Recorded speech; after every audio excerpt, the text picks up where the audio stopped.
Vëllai reperi Gjesti humbi jetën në aksident. Reagon Eglitako. Zemërthyer. Ngushëllimet e mia të përzemërta familjes Kelmendi. Pasi vëllai reperi Gjesti, Elidon Kelmendi, humbi jetën në një aksident rrugor në Pej, ka reaguar edhe ish partneri e artistit Eglitako. Përmes një postimi në rrjetet sociale, ajo i shpreh ngushëllime familjes Kelmendi.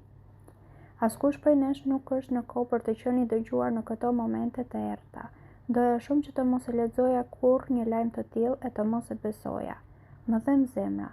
Zemërthyer i shpreh ngushëllimet e mia të përzemërta familjes Kelmendi. Zoti ju dhon të forcë ta përballoni dhimbjen e kësaj humbje kaq të madhe e shpirti të voglit tuaj pushoft në paqe, shkruan artistja.